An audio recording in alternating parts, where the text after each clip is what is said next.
bullshit, mais après, mais c'est ce que tu disais Fanny tout à l'heure, c'est aussi toute la carburation entre le local et le national, c'est que localement, moi je peux ne pas avoir une opération à développer, j'adorerais avoir une opération à Saint-Cloud, à Puteaux ou à Vincennes, et peut-être que dans 2 ans je vais pas en avoir.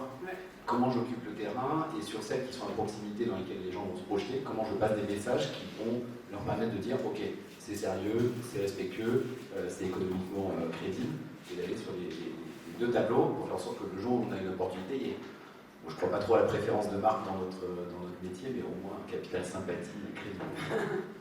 Et toi Fanny, justement, l'impact sociétal de Blablacar ou Deliveroo avec le marketing local?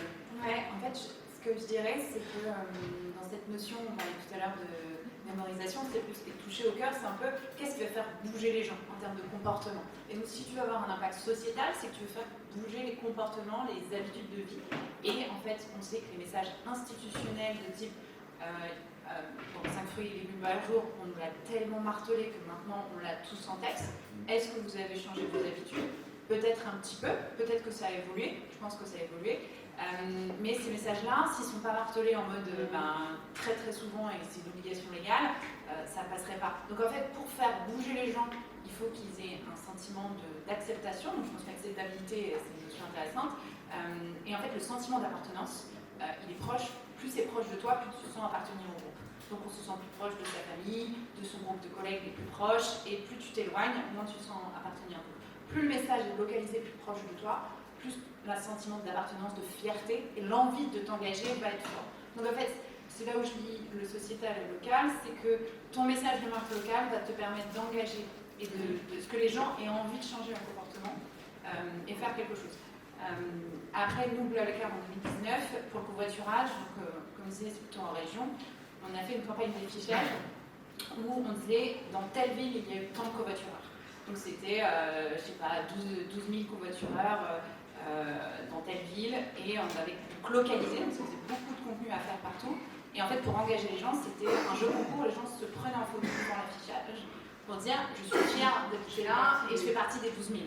Et en gros, on faisait un jeu concours, etc. Et c'est ce sentiment de fierté d'appartenir au groupe qui fait changer les choses. Et donc, pour moi, c'est ça. C'est local parce que si tu veux faire bouger les gens, il y a un moment, il faut avoir quelque chose sur lequel ils ont envie d'agir. Et ce n'est pas des messages nationaux génériques, institutionnels qui font bouger les gens, malheureusement. Il faut que ça soit quelque chose de plus fin. Sur ce point-là, pardon, relatif à l'appartenance, sur les 5 fruits et légumes, moi j'ai une injonction avec mes potes qui sont mis au boost, qui vient courir. Et puis tu commences, tu fais moins de sport, tu prends du vide, donc tu dis à un moment donné, il faut courir, il faut être fit, tout le monde est fit, tu fais ok si tu veux, il faut être fit. Et puis ils me disent, viens courir. Tu viens courir une fois, puis en fait l'ambiance, moi j'ai pas du tout envie de repartir courir avec eux. Je préfère courir tranquillement sur le canal, m'arrêter 2-3 heures, repartir, prendre le temps, quoi.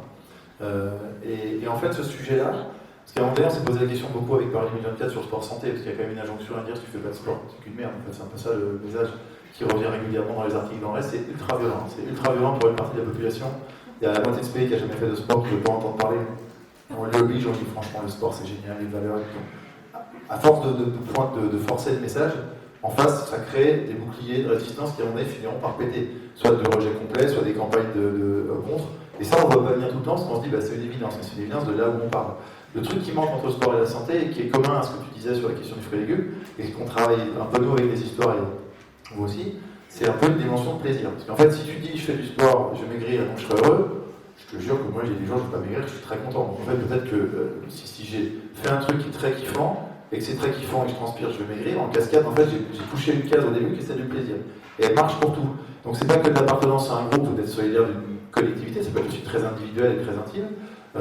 Et c'est surtout, je pense, de se reconnaître, de comprendre les motivations, de se projeter sur quelque chose qui touche quelqu'un. On pourrait toucher au cœur, qu'on regarde Ratatouille, par exemple. Moi, j'ai pas trop de proximité avec la souris dans l'absolu. Sauf que là, immédiatement, je vais comprendre ce que c'est que son combat. Toute sa vie, elle a d'être chef, elle peut pas l'être, j'ai trop envie d'être à ses côtés. Et en fait, ce truc de comprendre la motivation de l'autre, c'est un mélange, on peut mettre ce qu'on veut, d'empathie, de bienveillance, de machin, d'écoute, et prendre le temps de rentrer et de comprendre, à défaut de le partager, c'est déjà un énorme pas à faire sur le lien avec le local. Pour terminer là-dessus, je pense que dans toutes les boîtes, c'est vrai on l'a dit pour peut-être le métier à vous, les nôtres, les marchands de presse, et c'est vraiment stratégie militaire dans plein de domaines, il faut de plus en plus faire confiance aux gens qui sont au contact.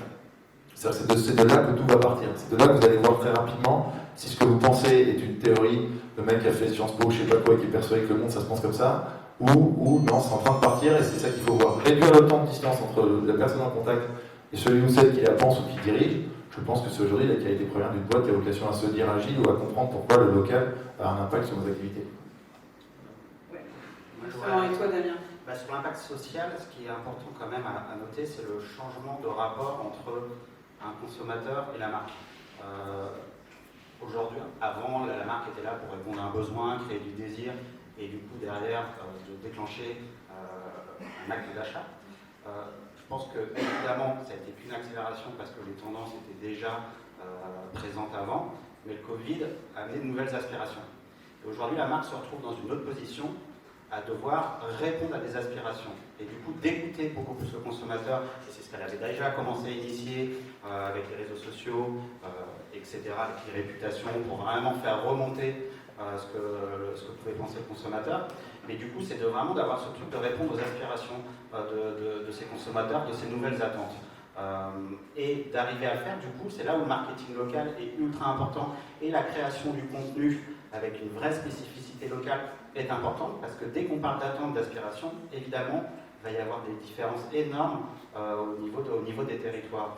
Et nous, par exemple, c'est un sujet qu'on traite avec Webedia avec la marque 750 grammes, parce que pendant le confinement, il y a eu une approche qui était totalement différente par rapport à comment se nourrir, comment cuisiner, etc. Le sentiment de vouloir cuisiner est beaucoup plus réapparu. C'est pour ça qu'il n'y a plus de farine dans les commerces pendant le confinement, etc. Et du coup, c'était de se dire, ok, nous, on peut être une sorte de source d'inspiration pour, au moment où il va rentrer dans une supérette, un marché, etc., lui proposer des nouvelles choses, mais qui soient en lien avec une consommation responsable. Donc déjà, faire en sorte que ça soit de proposer des recettes avec des fruits et des légumes de saison. C'est tout bête, mais on trouve encore, c'est quand même une des choses les plus importantes dans l'impact, on va dire, RSE, etc. Aujourd'hui, on trouve quand même beaucoup de choses qui sont faites en dehors des produits et des légumes de saison. Voilà, donc c'est déjà amener les gens à travailler, à faire la cuisine avec des produits de saison, et aussi après d'aller travailler en local, parce que au niveau local, ces producteurs locaux, que vous soyez dans le nord, dans le sud de la France, vous n'aurez pas les mêmes produits. Et donc favoriser les produits qu'il y a en local pour inspirer les consommateurs à faire la cuisine avec ce qui est fait en local. Donc c'est vraiment aujourd'hui un rapport, je trouve, qui est vraiment différent, et ce côté de répondre aux aspirations et aux attentes des consommateurs, il est hyper dur. Il est vraiment hyper dur, et je pense que c'est un enjeu majeur aujourd'hui pour les marques. Il y a un peu de crainte aussi. Crainte du consommateur ou de celui qui va consommer le contenu ou la promotion ou l'image ou ce que va lui véhiculer la marque de est-ce que ça me parle vraiment, est-ce que c'est vrai, est-ce que c'est authentique, est-ce que ça suscite vraiment l'émotion chez moi, c'est une marque derrière. Il y a un peu, je trouve qu'il y a un peu ce truc là de se dire Erta m'amène à faire des recettes, tu vois, par des jeux concours, et on a tous beaucoup de créativité pour amener les gens à bouger. Mais peut-être qu'il y a encore des freins qui restent sur tiens, c'est une marque, est-ce que c'est vraiment pertinent, est-ce que je peux écouter. Donc j'ai l'impression qu'il y a encore ce prisme-là, en tout cas, pas forcément aussi fortement, mais au sein des populations.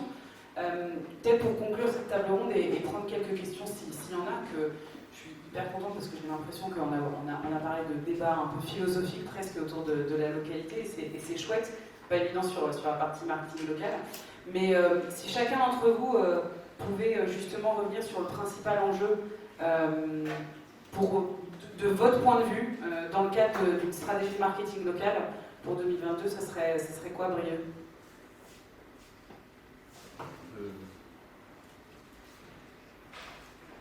Si c'est un enjeu à moyen ou long terme, c'est de survie pure. C'est-à-dire qu'il n'y a pas de raison en intégrant pas le local, il y a des risques de décès assez nombreux chez beaucoup de boîtes. Pas parce qu'en fait ils se font mal leur boulot, parce qu'en fait le changement de paradigme il vient de plus en plus court, les cycles sont de plus en plus courts. Donc si on n'est pas capable dans notre métier à nous de comprendre que c'est un peu con de tout mettre sur YouTube alors c'est créé il y a 10 ans et que l'algorithme est plus long que sur TikTok, qui nous ramène une génération de gens qui vont aller vers l'édito, etc., on fait une erreur. Mais on s'en rendra compte trop tard, et on a de moins en moins de temps pour se rendre compte que les conneries qu'on fait sont létales. Donc ce sujet-là, je pense que c'est, concernant le marketing local, c'est vraiment très courant. Toi, Fanny? Je préfère passer. Ouais, bien sûr. Moi, ça serait plutôt faire confiance aux équipements locales. et collaborer, et se dire que c'est pas parce que c'est des responsables de magasins qu'ils peuvent moins faire du marketing digital. Donc moi c'est vraiment réapprendre à collaborer. Nous on le voit, c'est une tendance de dingue. C'est dire peu importe la personne, les former, leur faire confiance et qu'ils puissent publier, participer au marketing digital local. Et on a dit c'est eux qui sont les mieux placés. J'ai beaucoup aimé ce que j'avais dit sur les gens qui sont proches de la réalité terrain, c'est-à-dire quand on a un avis qui dit la personne n'est pas aimable, je pense que c'est pas au directeur marketing du réseau de s'en occuper, c'est la personne qui n'est pas aimable et ça fait bouger les choses. On est un modèle quand même, il y a toujours la baston entre les Girondins et les Jacobins. Et en France, c'est quand même très très prégnant, mais c'est la vérité du quotidien dans les relations qu'on a avec. Donc le local, je pense qu'il est tellement source d'inspiration et surtout il est tellement nourri d'expertise sous-valorisée par les élites parisiennes qu'il faut vraiment se nourrir des acteurs locaux parce qu'ils vont aller sur le territoire de ce qui est évoqué, c'est-à-dire à la fois Fanny, dans cette capacité à zoomer, dézoomer pour créer une logique d'appartenance, de fierté et de plaisir. Après, si tu fais la déclinaison sur la cohérence, la pertinence économique, l'usage, le sociétal, c'est des surcouches qui sont top. Mais oui, je pense que celui qui n'a pas compris aujourd'hui que le local, c'est un passage non seulement incontournable, mais critique pour assurer la pérennité de certains modèles, ça va être chaud. Ça va être chaud pour eux. Du coup, j'ai réfléchi. Ça y est. Ce qui est compliqué, c'est on en a beaucoup parlé, et je pense que pour prendre un peu le contre-pied en conclusion, c'est qu'il faut aussi accepter de ne pas savoir le faire, de ne pas le faire à ce moment-là. Et donc le timing aussi de est-ce qu'on a la maturité, est-ce qu'on a les ressources, est important. C'est-à-dire que je pense qu'en mode brainstorm, après, il faut se dire si j'ai aucune limite, qu'est-ce que je fais et jusqu'où je vais. Et après, de se dire, ok, par rapport à mes ressources, mes contraintes, ma maturité, mon timing, comment je le fais. Parce que cette notion de maturité, et je pense que c'est ce côté dont vous parliez de s'appuyer sur les gens locaux, est-ce qu'on le sent, est-ce qu'on sent que ça va être efficace, accepter parfois de se dire, ok, j'ai envie de faire ça, mais c'est pas le timing, je prends un temps de recul pour le faire bien, parce que si vous foirez le local, tu peux foirer une campagne nationale, les gens qui s'en souviendront, d'autres qui s'en souviendront pas, au final c'est pas si grave, tu vois. Depuis ce matin, vous avez déjà vu 40 pubs, de toute façon, tu vas les oublier. Le local, s'il est foiré, il est vraiment foiré. Tu fais une blague sur la chocolatine dans le sud-ouest, et ben, tu peux te faire haïr pendant des années et les gens peuvent t'en reparler. Donc il y a aussi des trucs de parfois le local, il ne faut pas le faire. C'était bien le contre-pied de la conclusion, justement. Et toi, Damien, justement Évidemment, je rejoins tout le monde sur la partie décentralisation et implantation au dire. niveau local. Non, en fait, c'est un vrai sujet, et je pense que c'est la complexité justement de trouver la maturité de comment s'organiser. Je vais prendre un exemple tout bête. Aujourd'hui, si vous prenez Paris et en tout cas l'Île-de-France, etc., c'est 12 millions de personnes. C'est un Français sur 6. Donc déjà, ça biaise, si vous voulez, la manière où on va acheter, la manière où on va pouvoir communiquer. Parce que tout d'un coup, si vous avez une implantation, on va dire, très parisienne, vous faites 70% du chiffre d'affaires, par exemple, sur l'affichage. Paris, Île-de-France, c'est 70% des budgets médias investis en France. Donc déjà, ça crée ce biais-là. Mais par exemple, si je prends le cas de Phoenix, on fait peut-être 70% de notre chiffre d'affaires Paris, Île-de-France. En revanche, les 3/4 de nos salariés sont au niveau local. Donc il faut aussi arriver à prendre du recul et surtout construire l'avenir. Et accompagner les mouvements. Et je pense que le politique a un rôle à jouer aussi là-dessus. Là, je m'écarte un peu, mais je pense que c'est quelque chose qui est très important. On parlait par exemple des politiques d'urbanisation, etc. Aujourd'hui, je trouve que le local a en tout cas toute sa part à prendre dans la transformation de la société. Et je trouve que c'est plutôt excitant, parce que moi, qui est maintenant un néo-provincial, franchement, ça m'a ouvert des nouveaux horizons que je ne connaissais pas avant. Et juste un point, j'ai l'impression que j'ai biaisé depuis le début avec la carte de France au début de la réflexion, parce qu'on est Oui, en sur un truc très hexagonal, et qu'en vérité, le zoom des zooms de potentiel, je ne sais pas comment l'appeler, corps, boîte internationale qui est le Dakar, et d'avoir une logique qui marche dans le reste des pays du monde, fait que le local c'est bien, mais le small is beautiful, c'est jusqu'à un certain point. C'est-à-dire qu'on va se continuer des enjeux de société et économiques avec des titans qui vont arriver dans d'autres pays, qui font qu'à un moment donné, si on est capable comme un jour j'avais rencontré, je suis parenthèse, mais c'était quand même le responsable de l'Agence française de lutte contre le dopage, qui était un biologiste, qui voulait m'expliquer sur 1h30, c'était fou, comment Didier Deschamps était aussi importante que finalement, c'est le cœur d'une cellule. Donc il m'expliquait comment la cellule revenait à son état initial, et quelqu'un comme Didier Deschamps ou comme Makelele était le cœur du sujet vital, et que ça s'expliquait très très bien par la biologie, que c'était son rôle majeur de revenir à l'état initial pour pouvoir avoir le maximum de densité, d'organisation et de structure. Ben là, c'est ça, c'est ce que notre désordre et notre conflit, notre chaos historique, bien avant la révolution qui consiste à être français, ça nous aide quand on va devoir se resserrer sur des sujets qui sont des sujets de solidarité, de partenariat, ce que les Chinois font très très bien en termes d'écosystème, ils sont quand même assez forts maintenant à certains endroits pour essayer de bosser à plusieurs sur des problématiques où individuellement ils n'y arrivent pas. Est-ce que ça, on saura le faire, permettant d'avoir une réponse qui passe du micro-local au niveau mondial dans un temps record où on peut organiser? Pas sûr qu'on y arrive spécifiquement, mais au moins c'était pour sortir un peu du prisme local que j'ai indirectement provoqué.